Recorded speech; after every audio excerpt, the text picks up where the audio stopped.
ആകാശവാണി.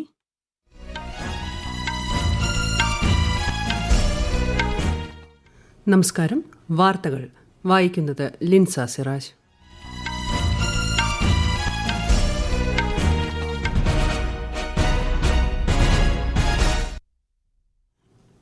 പ്രധാന വാർത്തകൾ. BAPS സന്നദ്ധ പ്രവർത്തക സുവർണ ജൂബിലി ആഘോഷങ്ങളെ പ്രധാനമന്ത്രി നരേന്ദ്രമോദി ഇന്ന് അഭിസംബോധന ചെയ്യും. കേരളം ഉൾപ്പെടെ രാജ്യത്ത് 85 പുതിയ കേന്ദ്രീയ വിദ്യാലയങ്ങൾ ആരംഭിക്കാൻ കേന്ദ്രമന്ത്രിസഭയുടെ അനുമതി. പശ്ചിമേഷ്യൻ സാഹചര്യം കണക്കിലെടുത്ത് സിറിയയിലേക്കുള്ള യാത്രകൾ ഒഴിവാക്കാൻ ഇന്ത്യൻ പൌരന്മാർക്ക് കേന്ദ്ര നിർദ്ദേശം. ദേശീയ ക്ഷയരോഗ നിവാരണ പദ്ധതിയുടെ ഭാഗമായ 100 ദിന തീവ്രയജ്ഞ പരിപാടിക്ക് ഇന്ന് തുടക്കം. ഫേൻജൽ ചുഴലിക്കാറ്റ് ദുരിതാശ്വാസത്തിനായി തമിഴ്നാടിന് 944 കോടി രൂപയുടെ കേന്ദ്ര സഹായം. ഏഷ്യാകപ്പ് വനിതാ ജൂനിയർ ഹോക്കി 8ാം പതിപ്പിന് ഇന്ന് മസ്കറ്റിൽ തുടക്കം. വാർത്തകൾ വിശദമായി. രാഷ്ട്രപതി ദ്രൗപദി മുർമുവിന്റെ ഒഡീഷ സന്ദർശനം തുടരുന്നു. റെയിൽവേ ലൈനുകളും ആശുപത്രിയും അടക്കം സംസ്ഥാനത്തെ 8ഓളം പദ്ധതികൾക്ക് രാഷ്ട്രപതി ഇന്ന് തുടക്കം കുറിക്കും. BAPS സന്നദ്ധ പ്രവർത്തക സംഘത്തിന്റെ സുവർണ ജൂബിലി ആഘോഷങ്ങളെ പ്രധാനമന്ത്രി നരേന്ദ്രമോദി ഇന്ന് വെർച്വലായി അഭിസംബോധന ചെയ്യും. അഹമ്മദാബാദിലെ നരേന്ദ്രമോദി സ്റ്റേഡിയത്തിൽ ഇന്ന് വൈകിട്ട് നടക്കുന്ന ബോച്ച സൊന്യാസി അക്ഷർ പുരുഷോത്തം സ്വാമി നാരായൺ സൻസ്ഥ BAPS കാര്യകർ സുവർണ മഹോത്സവത്തിൽ കേന്ദ്ര ആഭ്യന്തരമന്ത്രി അമിത്ഷാ, ഗുജറാത്ത് മുഖ്യമന്ത്രി ഭൂപേന്ദ്ര യാദവ് തുടങ്ങിയവർ പങ്കെടുക്കും. 30 രാജ്യങ്ങളിൽ നിന്നുള്ള 1 ലക്ഷം സന്നദ്ധ പ്രവർത്തകർ പരിപാടിയിൽ പങ്കെടുക്കും.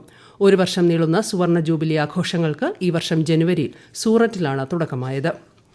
ഫേൻജൽ ചുഴലിക്കാറ്റ് ദുരിതാശ്വാസത്തിനായി തമിഴ്നാടിന് 944 കോടിയുടെ കേന്ദ്ര സഹായം. സംസ്ഥാന ദുരന്ത പ്രതികരണ ഫണ്ടിൽ നിന്നാണ് തുക അനുവദിച്ചിരിക്കുന്നത്.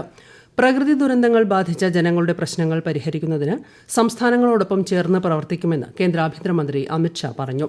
ദുരന്തം വിലയിരുത്തുന്നതിന് കേന്ദ്ര സംഘത്തെ തമിഴ്നാട്ടിലേക്കും പുതുച്ചേരിയിലേക്കും അയക്കുമെന്നും കേന്ദ്രമന്ത്രി അറിയിച്ചു. രാജ്യവികസനം മുന്നോട്ട് നയിക്കാൻ വടക്കുകിഴക്കൻ സംസ്ഥാനങ്ങൾക്ക് ഏറെ സാധ്യതകളാണുള്ളതെന്ന് പ്രധാനമന്ത്രി നരേന്ദ്രമോദി. ന്യൂഡൽഹിയിലെ ഭാരത് മണ്ഡപത്തിൽ അഷ്ടലക്ഷ്മി മഹോത്സവം ഉദ്ഘാടനം ചെയ്യുകയായിരുന്നു അദ്ദേഹം.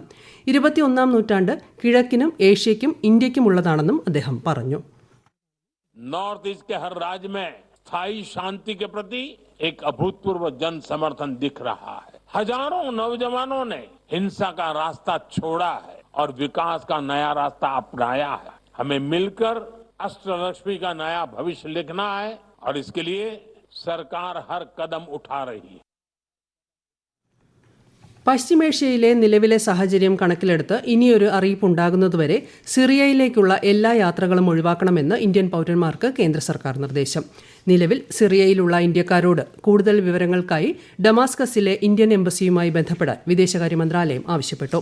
ലഭ്യമായ വിമാനങ്ങളിൽ എത്രയും വേഗം സിറിയ വിടാനും മറ്റുള്ളവരോട് പരമാവധി സുരക്ഷിതരായിരിക്കാനും കേന്ദ്ര വിദേശകാര്യ മന്ത്രാലയം അഭ്യർത്ഥിച്ചു. ഖത്തറിൽ ഇന്ന് നടക്കുന്ന ദോഹ ഫോറത്തിൽ വിദേശകാര്യമന്ത്രി ഡോക്ടർ എസ് ജയശങ്കർ പങ്കെടുക്കും.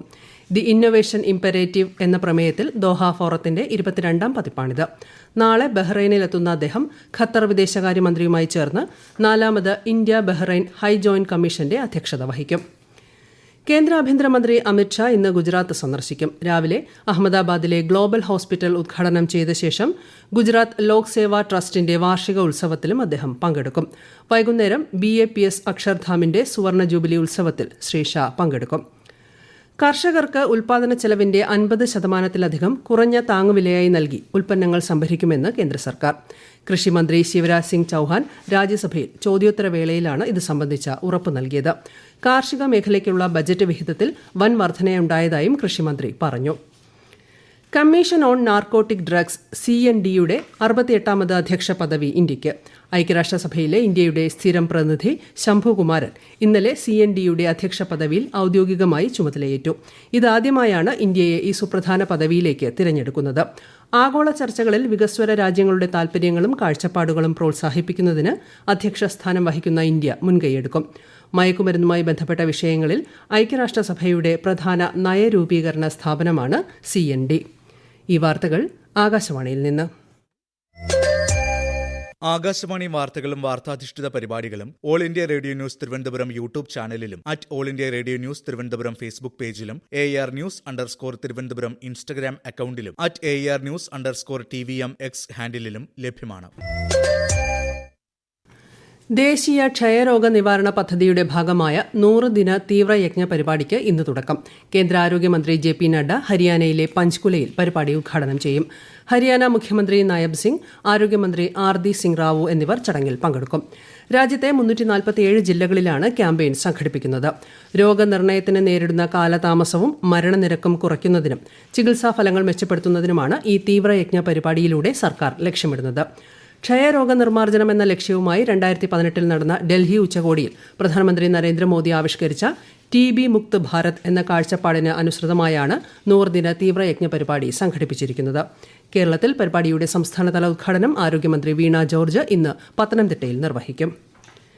കേരളം ഉൾപ്പെടെ രാജ്യത്തുടനീളം 85 പുതിയ കേന്ദ്രീയ വിദ്യാലയങ്ങൾക്കും കർണാടകയിലെ ശിവമോഗയിൽ നിലവിലുള്ള കേന്ദ്രീയ വിദ്യാലയം വിപുലീകരിക്കുന്നതിനും കേന്ദ്രമന്ത്രിസഭായോഗം അനുമതി നൽകി. കേരളത്തിൽ തൊടുപുഴയിലാണ് പുതിയ കേന്ദ്രീയ വിദ്യാലയം നിലവിൽ വരുന്നത്. രാജ്യത്തെ 82,560 വിദ്യാർത്ഥികൾക്ക് ഉയർന്ന നിലവാരമുള്ള വിദ്യാഭ്യാസം ലഭ്യമാക്കാൻ ഇതിലൂടെ സാധിക്കുമെന്ന് മന്ത്രിസഭായോഗത്തിന് ശേഷം കേന്ദ്രമന്ത്രി അശ്വിനി വൈഷ്ണവ് പറഞ്ഞു.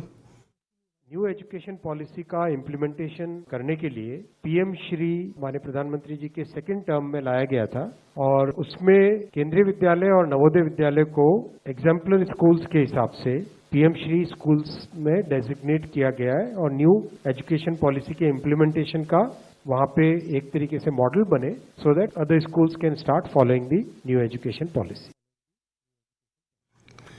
ഇന്ന് സായുധ സേനാ പതാക ദിനം. സായുധ സേനകളിലെ സൈനികരെ ആദരിക്കുന്നതിന് എല്ലാ വർഷവും ഡിസംബർ 7-ന് ഈ ദിനം ആചരിക്കുന്നു. ദിനാചരണത്തിന്റെ ഭാഗമായി രാജ്യമെമ്പാടും വിവിധ പരിപാടികൾ സംഘടിപ്പിച്ചിട്ടുണ്ട്. സംസ്ഥാനത്ത് കണ്ണൂർ കളക്ടറേറ്റ് ഓഡിറ്റോറിയത്തിൽ നടക്കുന്ന പരിപാടി മന്ത്രി രാമചന്ദ്രൻ കടന്നപ്പള്ളി ഉദ്ഘാടനം ചെയ്യും.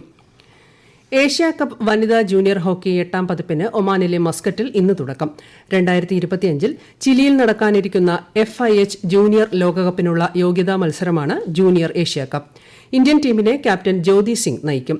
നാളെ ബംഗ്ലാദേശിനെതിരെയാണ് ഇന്ത്യയുടെ ആദ്യ മത്സരം. റോമൻ കത്തോലിക്ക സഭയിലെ കർദിനാളായി മലയാളിയായ ഡോക്ടർ ജോർജ് കൂവക്കാട്ട് ഇന്ന് അഭിഷിക്തനാകും. ഇന്ത്യൻ സമയം രാത്രി 8-ന് വത്തിക്കാനിലെ Saint Peter's ബസിലിക്കയിലാണ് സ്ഥാനാരോഹണം. Mar George Koovakad ഉൾപ്പെടെ 21 പേർക്കാണ് ഫ്രാൻസിസ് മാർപ്പാപ്പ കർദിനാൾ പദവിയുടെ സ്ഥാനചിഹ്നങ്ങൾ അണിയിക്കുക. ഇന്ത്യയുടെ വിദേശ നാണ്യ കരുതൽ ശേഖരം $1.51 ബില്യൺ വർദ്ധിച്ച് $658.09 ബില്യൺ ഡോളറിലെത്തി.